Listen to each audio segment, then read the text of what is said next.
So where are we?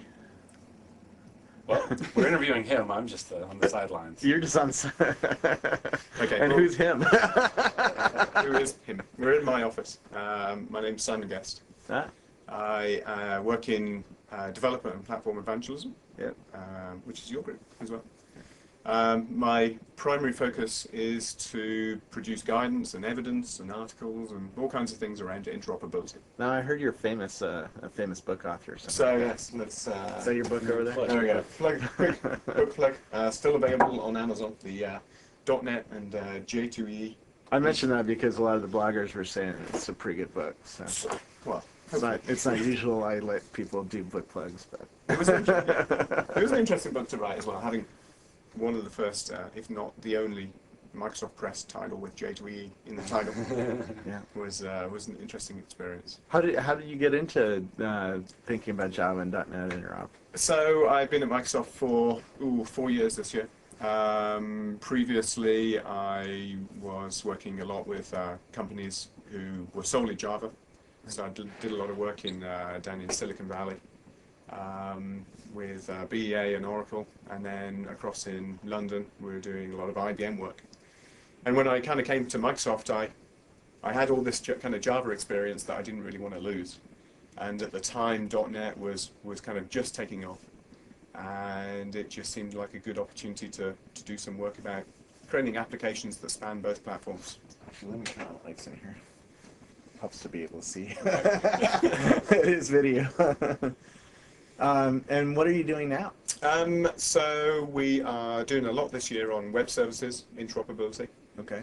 So when the book was written, we were really looking at all kind of areas of interop. So can I use a database or a message queue or a custom socket or some third-party bridge?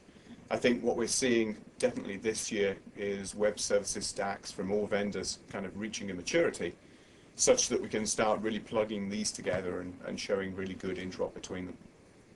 Did you have any questions? Not really. So, just trying to learn Interop too, huh? yeah, I'm happy to be in the presence of Simon, Interop God at Microsoft. What does it mean to be interoperable? Is that just a hype word, or is that does that mean something specific, and does it mean something different if you're here at Microsoft versus being a Linux Java developer out in the real world? Okay, so yeah. Outside of the gates of Redmond. Yeah, that's a great question. So one of the things that I always struggle on is definitely the definitions of interop. And what does interoperability mean the same as integration? And you do a search on MSN Search or Google or whatever for interop, and you'll find like a million different definitions.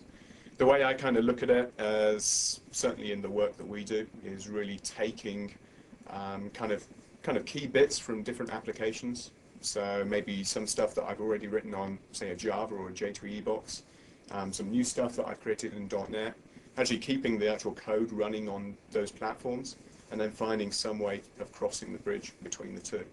So basically either making calls or transferring data tends to be kind of fitting the major kind of definition there. Right. And what's the challenge for developers right now? What is hard for them to do in terms of interop? What we're seeing at the moment is it's relatively easy to connect two machines together. I mean, we've been doing it for God knows how many years. What we're seeing more and more of today, especially with web services, is trying to agree on the same types of data types to actually go between these systems. So for example, if I create a customer on a Java or in a Java application, my customer record, how do I transpose or how do I replicate that same customer record accurately in other systems, be it .NET or any other system that I want to interoperate with? So it's really thinking about the types of data that you're going to pass across and doing it in a kind of reliable way. Okay. You had some stuff to show us today, Sure. right? Yeah. Let's. So what do you set us up? What are we going to see here? So Karsten and I have been working on a demo together, and one of the things about interop in general is it's actually pretty difficult to demonstrate. So what will happen is we'll put hours and hours of work in, and we'll do web services or something else under the covers and some really cool stuff. And then the end presentation will be like a blank web page with a button, and you click the button and it says, well, this has come from Java. And it's really not the most kind of exciting demos. So what we're doing here, I got a couple of bits that we're talking to. We have a mainframe application, so something that's historically in use today by many companies. And then we also have a Linux box. And what I'm trying to do is actually talk around web services, so show how we can web service enable this kind of mainframe application, and then also look at what we can do on the Linux box, and then actually bring it into a UI that's a bit flashier than just a blank web page. And for that, we're going to use something called Avalon. Okay. Very cool. Now I understand why Karsten's here. There we go. He's the Longhorn guy. So are you talking to some of those sun boxes across the street that just showed up? Did you hear about that? We have $75 million worth of sun boxes over in Building 25. Oh, really? So as part of the Enterprise Engineering Center. Yeah. Right. Okay. Yeah, so us and Sun are on an Interop partnership now too. Yep. Yeah, absolutely. Cool. Cool. Okay. So yeah, let's see it. All right. Let's take a look. Let me first bring up a mainframe app. Okay. So you're using virtual PCs? I'm running 3 virtual PCs on my my Toshiba Tecra here. All right. So how much RAM is on that? so performance is not what we're looking for here. It certainly works. So I'm going to open up a 3270 client. Okay. And I'm going to connect. And here is the beginning of a wonderful green screen application based on a mainframe. And I'm just going to log in here. And now that's UI for you. there we go. Right. Yeah. That was Lovely kicks introduction screen. 3D with ASCII. Yeah. You gotta love that. So the application that you're seeing here is kind of a telephone billing application. Okay. So you can imagine some call center running this on their green screens. You phone them up. You've got a complaint to make with your mobile phone bill or your cell phone bill. Why is it so much? So what they'll do is they'll enter your number in. So we've got some example numbers, 2222222, and then from there, what they can do is they can get hold of particular kind of customer information. And I think F10, PF10, there we go, displays the outstanding balance here, so that we can say, look, okay, this is your record. It's $17.27. What are you complaining about? That's a pretty pretty small bill. So there's many of these types of applications around. This is a pretty typical example, and I think one of the questions that is being asked at the moment is how do we take these types of applications into a web services world? And sure, we can speak about migration. We can say how good .NET is and how we could create something very equivalent in the .NET framework. But is there anything quicker that we can do to really leverage this today? So I'm going to close the window here, and I'm going to open up Visual Studio.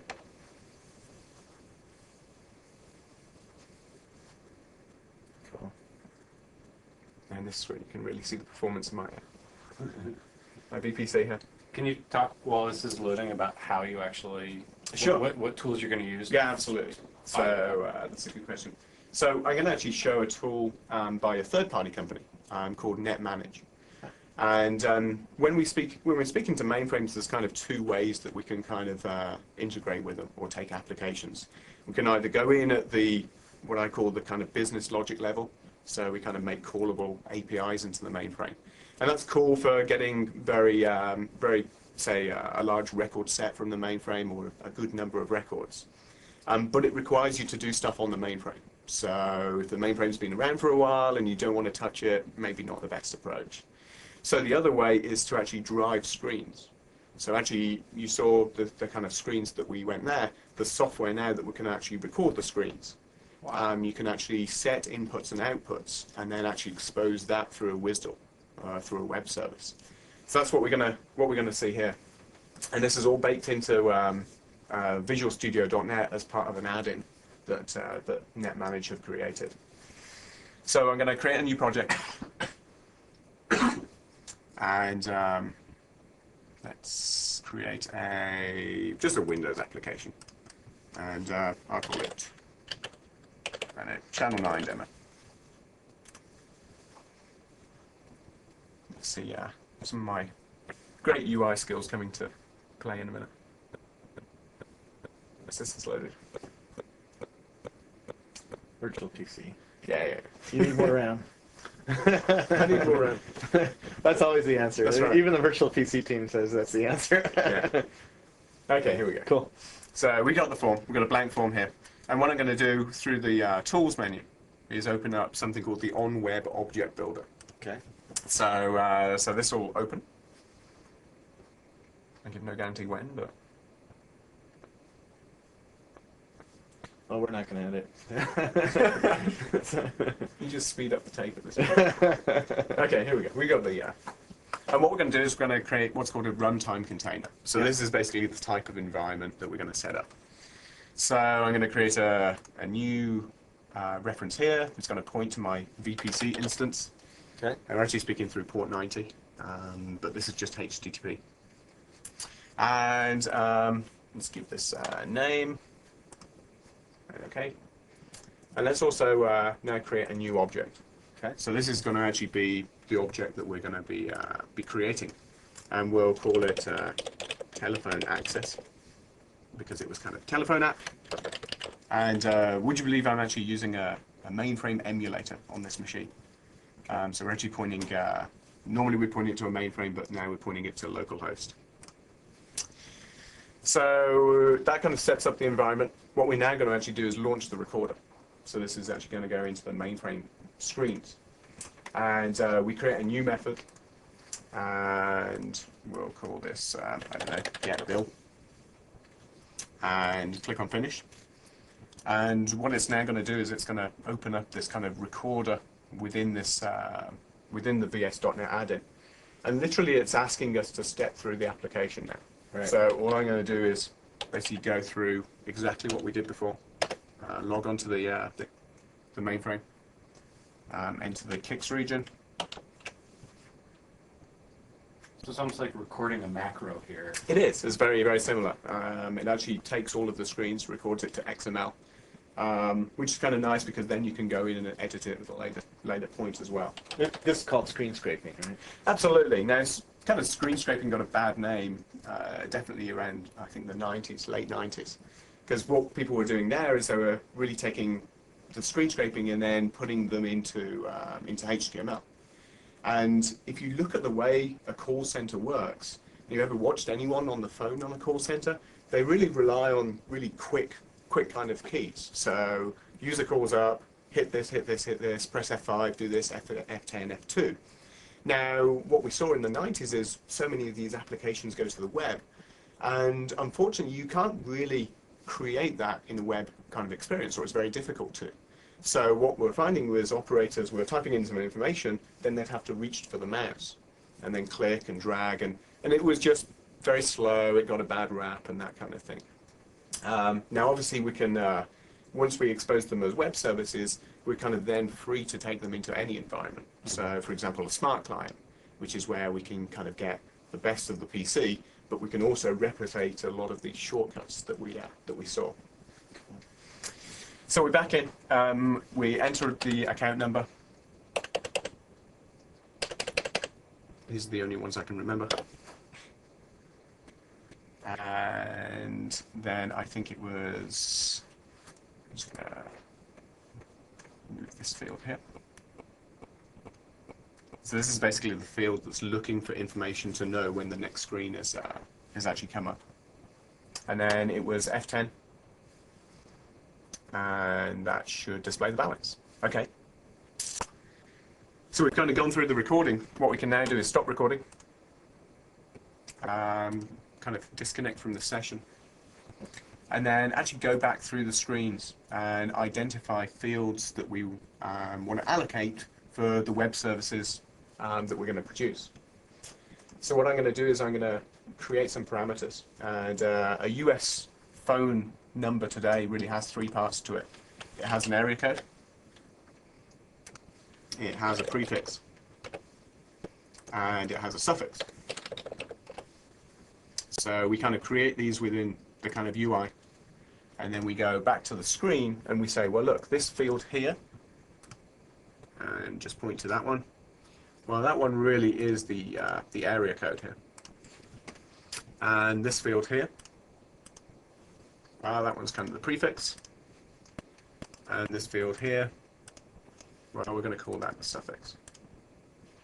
So now we've defined kind of what the web service is going to take in. So we're going to pass it a phone number, and it's going to give us the balance, as opposed to the kind of definition for the web service.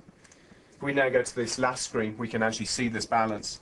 So what I'm going to do is create a new variable, assign it from a host field here, and then in the properties window here, I just say this is the balance. So what we've done is we've kind of gone through the screens. NetManage make it pretty easy now to build a web service from this. This is all net managed. This is, yeah. So we have a number of products that do mainframe integration. Host integration server is probably the main one. That tends to work at very much the business logic or the data level there.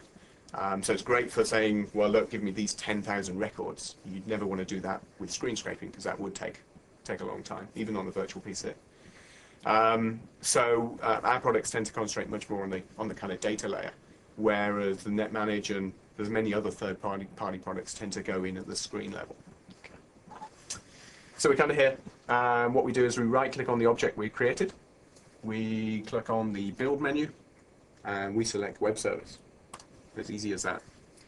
It gives us a method signature that it's going to create, and that all looks good. And I'm just going to click on Build.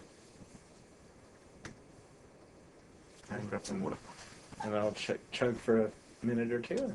Yeah, let's see how long this is going to take.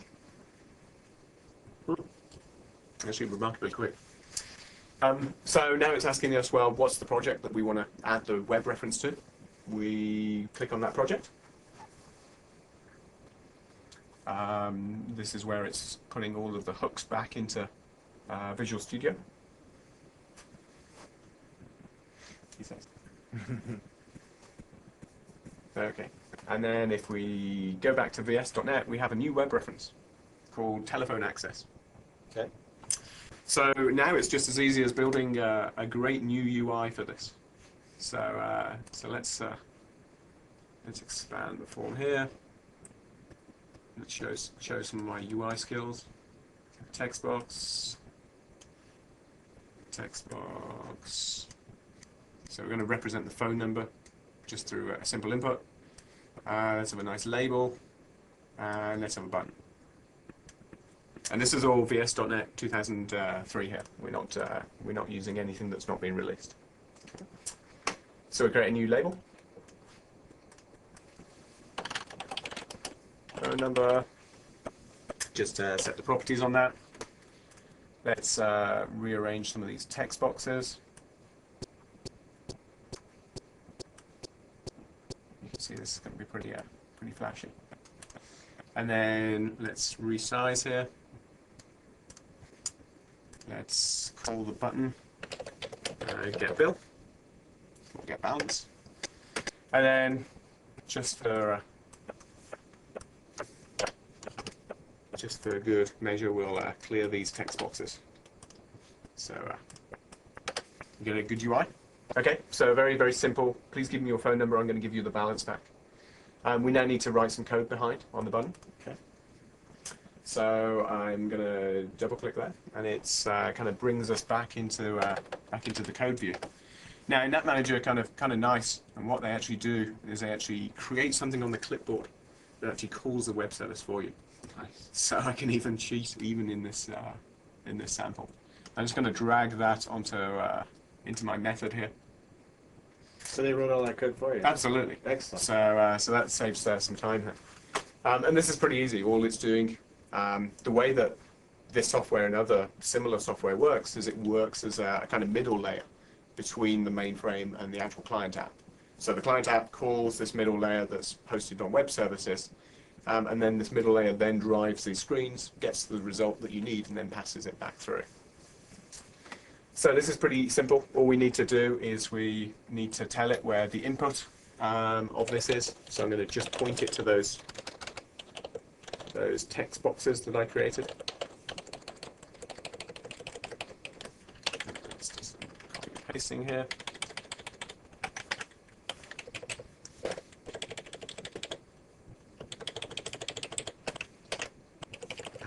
1, 2, and 3. And then we will just output the balance. So we're just going to say your balance is, and then whatever we get back from the web service. So that should be it. We can now press the magic button, get this to compile.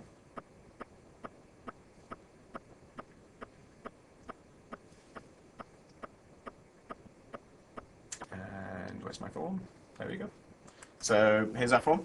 Let's enter a phone number here, 222. Click on Get Bill. What's now going to happen is it's going to call this web service. This web service is going to get invoked. It's going to connect to the mainframe instance. It's going to drive those screens. It's going to get to that, hopefully get to that screen with the balance on. I'm trying to talk. There we go. Just to prove we've got that balance back. So your balance is 1727. So kind of a interesting demo, I think, on what was that, 5-7 minutes, on actually how quickly we can take a fairly typical mainframe application and turn it into a web service. Now, the kind of screen approach isn't going to fit kind of every application. You're not going to want to download like 10,000 customers via screens, because that's going to take a while. But for a kind of snappy way of bringing a mainframe into a kind of web service environment, it's actually pretty cool. Great. So that's the kind of the mainframe demo here. Let's just switch to another virtual PC. Okay. And I'm going to actually show you some Linux. Linux. Wait. Sorry. Are we allowed to discuss that in Redmond? I don't know. This is the first appearance of Linux on Channel 9. No, the virtual PC team showed it. Okay. Well, if they showed it, then Yeah, it must be good. We're turning open source here, right? So what I've got running on this VPC is a copy of Red Hat Linux, Okay. version 9. Is that your favorite distro? At the moment, yeah. Okay. I haven't looked at Fedora yet, but I just don't have the time. And on top of Red Hat Linux, I've got running BEA, WebLogic. So a pretty typical non-Microsoft environment. In fact, as non-Microsoft as you get it. And what I wanted to do is actually create some gas bills. So you saw a telephone company, how about a gas company? Well, gas bills at the moment, how do you create them? How do you do reporting from a Linux box? Well, you may want to look at Crystal Reports, or maybe a PDF generator, or something else on the kind of back end to generate these client-side reports. And that's all very interesting, but we can actually do something pretty cool with Word and Excel. And with Office 2003, we gave the ability for users to create a document in Word or Excel and go File and then Save as XML. And that's kind of interesting, but it works. It was more compelling when you think about it the other way. So how do I create an XML document on a non-Microsoft platform that actually conforms to a Word or Excel schema? And can I do this to actually generate a lot of Excel reports without having kind of Office installed on the server side? So this is what we're doing here. Running on the BEA box here, I actually have a what's called a JSP, which is a Java server page.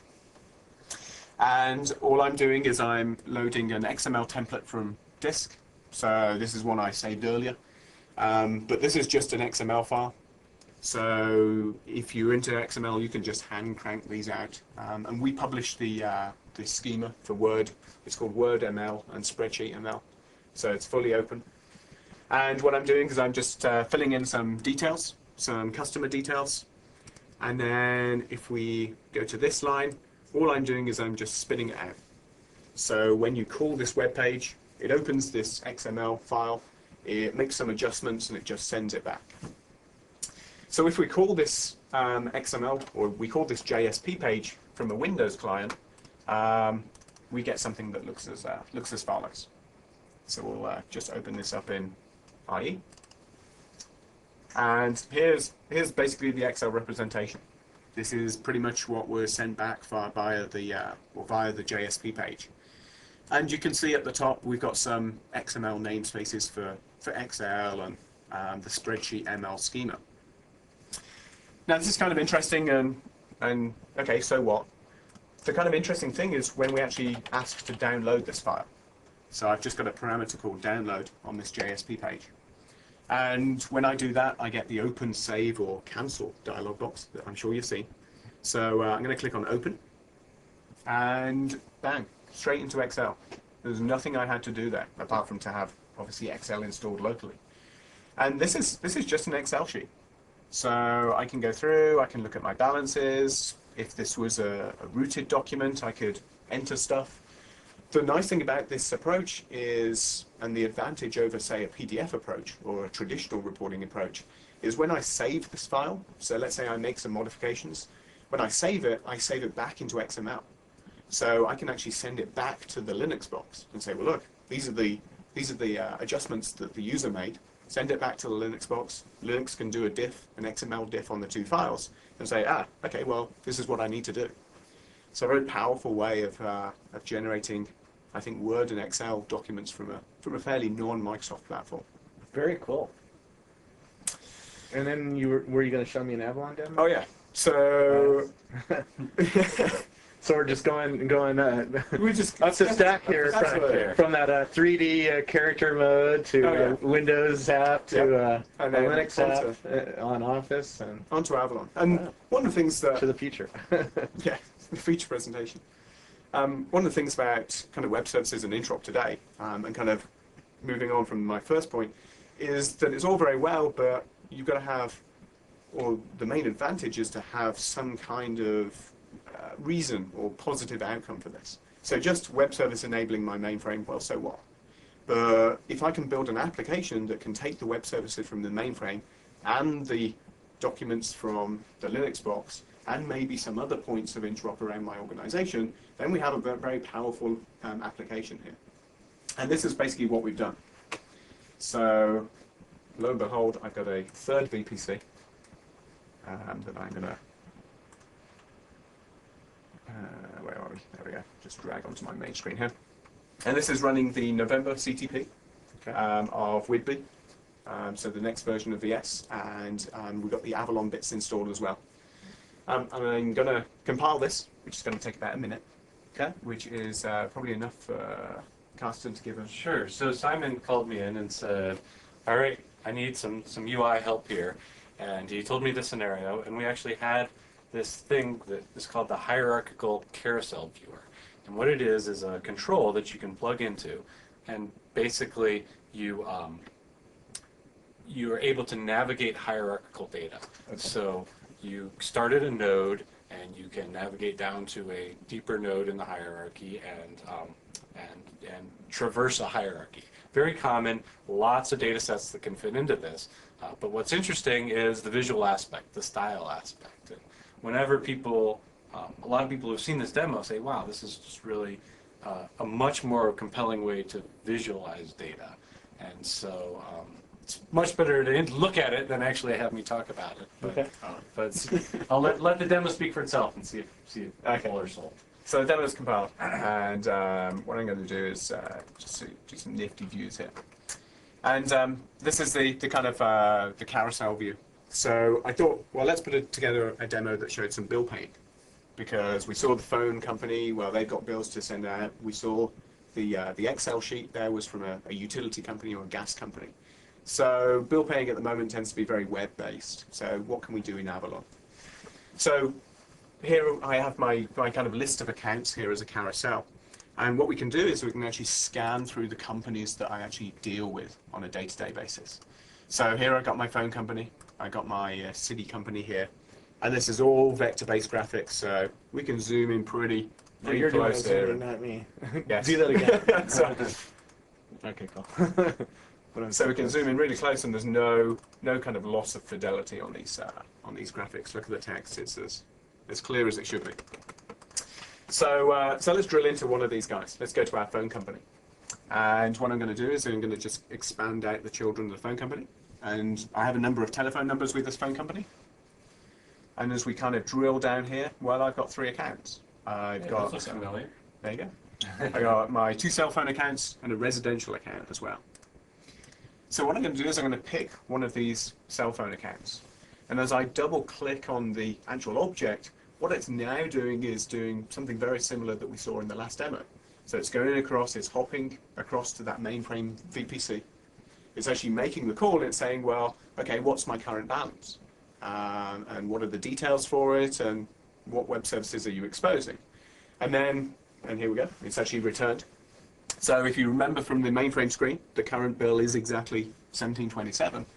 And you could imagine that we could then expand that with other functions. So, well, pay my bill, or view my bill, or query, or whatever.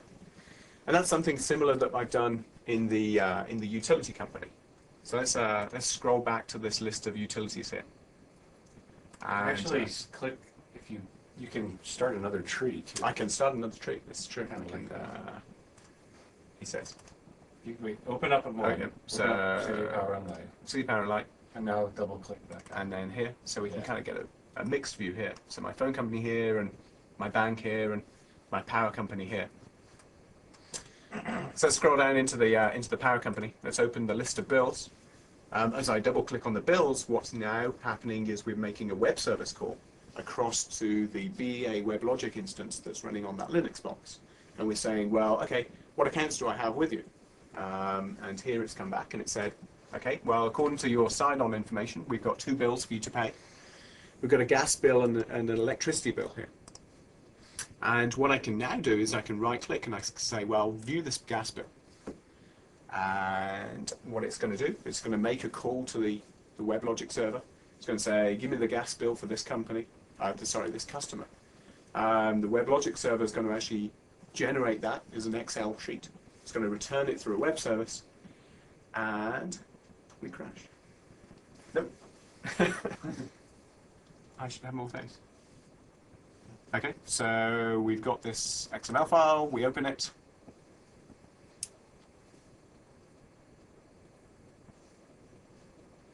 It's definitely pushing this VPC.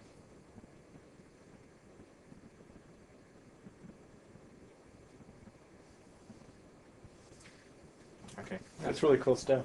Yeah. So, just some kind of cool stuff that we're doing. I think there's So for a new style customer service representative, he or she can see a lot more data about the customer visually now. Absolutely. Where before you had to dive through 20 screens to see all that. Those mainframe screens. We've seen a lot of interest in this, especially in those types of business environments where we're actually, and here we go, we got the Excel sheet there as well, and we can see why my gas bill's so high for this month. But what we're seeing is a lot of businesses saying, well, look, we want to visualize data in different ways. And instead of going through either these mainframe screens or these web-based screens, actually, can we show a more compelling view of the data that I have? And this was very much a kind of consumer-based demo, but obviously in the corporate world, it's got a lot of facets there as well. Yep. Yeah, whenever we show this demo to people, they imagine their data set in that kind of view. Lots of people see compelling reasons for that. Yeah, absolutely. I can see relationships now where I couldn't before. Yep. You can certainly see how the computing world has moved over the past 20 years from that kickset application to a much richer 3D environment where you can click and see the whole trees. Yeah, absolutely. Really cool, and this shows a great way of how to tie all this stuff together. So yeah, it's been fun. We've got a lot of articles on MSDN that are covering definitely a lot of this. Is there a specific URL for Interop for?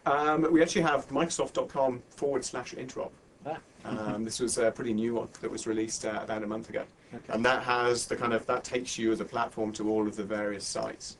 So do I want to learn about web services Interop or IBM Interop or BEA or Novell or Oracle or Sun? Actually take you to the kind of resources there.